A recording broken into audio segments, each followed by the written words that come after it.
everyone, welcome back to my channel Medicos Learn and Grow Up. Today's topic function of thyroid hormone. It is an important topic as an exam point of view. Exam में function of thyroid hormone पूछे जाते हैं, short में या फिर 10 marks में पूछे जाते हैं. तो स्टार्ट करते हैं. थायराइड हार्मोन का फंक्शन क्या है. First, action on basal metabolic rate, in short BMR. BMR पे क्या एक्शन है थायराइड हार्मोन का. Thyroxine increase the metabolic activities in the most of the body tissue. जो थायरोक्सिन होता है वो इंक्रीज करता है metabolic activities most of the tissue में, except the brain, retina, spleen, testis and lungs में. तो ये सभी एक्सेप्ट ये सभी सेल्स के छोड़ के और सभी टिश्यूज़ में क्या करता है, मेटाबॉलिक एक्टिविटीज़ को क्या करता है, ये इंक्रीज करता है thyroxine. It increases BMR basal metabolic rate by increasing consumption of oxygen in the tissue. ये कैसे इंक्रीज करता है बेसल मेटाबॉलिक रेट को थायरोक्सिन, बाय कंजप्शन क्या करता है, ऑक्सीजन का कंजप्शन करता है in the tissue. And this action is called calorigenic action बोलते हैं. Action on protein metabolism. तो थायराइड का एक्शन क्या होता है प्रोटीन मेटाबॉलिज्म पे.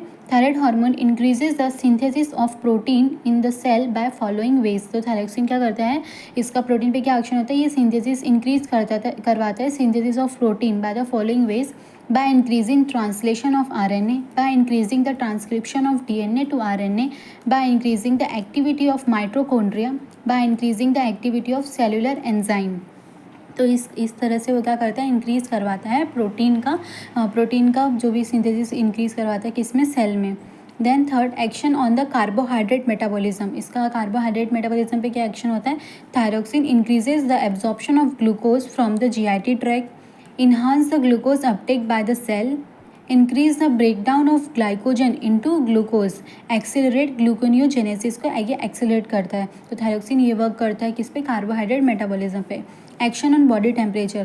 तो थायराइड हार्मोन का बॉडी टेम्परेचर पे क्या एक्शन होता है, इसका क्या फंक्शन करता है. Thyroxine increases heat production in the body by accelerating various cellular metabolic process by increasing BMR. तो ये कराता है हीट प्रोडक्शन करवाता है इन द बॉडी में by accelerating metabolic rate, metabolic जो भी वो होते हैं प्रोसेस को इंक्रीज करवाता है बाय इंक्रीजिंग BMR.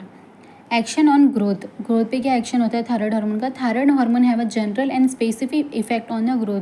किस पे इसका एक जनरल एंड स्पेसिफिक इफेक्ट होता है फॉर द ग्रोथ के लिए इंपॉर्टेंट होता है. Increasing in thyroxine secretion accelerate growth of the body specially in growing children. अगर इंक्रीजिंग होगा थायराइड जो थायरोक्सिन इसका सिक्रीशन का भी एक्सेलरेट ग्रोथ करता है स्पेशली कभी ग्रोइंग चिल्ड्रन में. Lack of thyroxine arrest the growth. अगर लैक ऑफ थायरोक्सिन रहा तो अरेस्ट द ग्रोथ हो जाएगा, ग्रोथ रुक जाएगा. Action on body weight. इसका बॉडी वेट पे क्या एक्शन है. Thyroxine is essential for the maintaining the body weight. तो ये क्या असेंशियल होता है for the maintaining the body weight. Increase in thyroxine secretion decrease the body weight and fat storage. अगर इंक्रीज हो गया थायरोक्सिन सिक्रीशन में तो क्या हो जाएगा, बॉडी वेट डिक्रीज हो जाएगा, और जो फैट स्टोरेज है बॉडी में तो वो क्या हो जाएगा, डिक्रीज हो जाएगा. Decrease in thyroxine secretion increases the body weight because the fat deposition. अगर थायरोक्सिन का सिक्रीशन डिक्रीज हो गया बॉडी में तो क्या आएगा, जो बॉडी वेट है वो इंक्रीज हो जाएगा because of the fat deposition की वजह से. 7, एक्शन ऑन कार्डियोवास्कुलर सिस्टम. इसका एक्शन क्या होता है थायरोक्सिन का on the cardiovascular system CVS पे. The thyroxine increases the all over activity of the cardiovascular system. तो ये क्या करता है, थायरोक्सिन इंक्रीज कर जाता है all over the activity of the CVS. Increase the heart rate, increase the force of contraction, increase the blood pressure. Action on central nervous system. Thyroxine का central nervous system पे क्या action होता है. Thyroxine is very essential for the development and maintenance of the normal function of the central nervous system. इस thyroxine जो very essential होता है for the normal function of the central nervous system के लिए. Action on the sleep. Action का क्या होता है थायरोक्सिन का एक्शन स्लीप पे. Normal thyroxine level is necessary for to maintain the normal sleep pattern. जो थायरोक्सिन होता है, थायराइड हार्मोन होता है, ये नेसेसरी होता है to maintain the sleep pattern.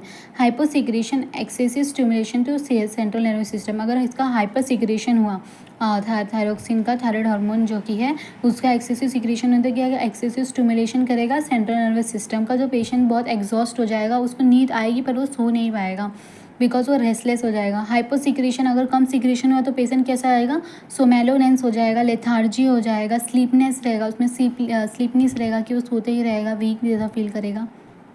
Action on sexual function. Sexual function पे इसका क्या एक्शन होगा. Thyroxine is necessary for the normal sexual function. Hyposecretion, अगर इसका कम सिक्रेशन हुआ तो क्या करेगा, लीड करेगा लिबिडो. लिबिडो की एक सेक्शुअल डिज़ायर होगी पर्सन में. और हाइपर सिक्रेशन हुआ तो लीड करेगा इम्पोटेंस। इम्पोटेंस क्या होता है? इरेक्टाइल डिसफंक्शन होता है, जिसमें कि इनएबिलिटी होती है to erection sufficient for the satisfactory sexual intercourse. तो सेटिस्फैक्टरी सेक्शुअल इंटरकोर्स के लिए इनसफिशिएंट होता है कि वो एबिलिटी नहीं होती कि इरेक्टाइल कर सके, ये होता है impotence. That's it, the function of the thyroid hormone.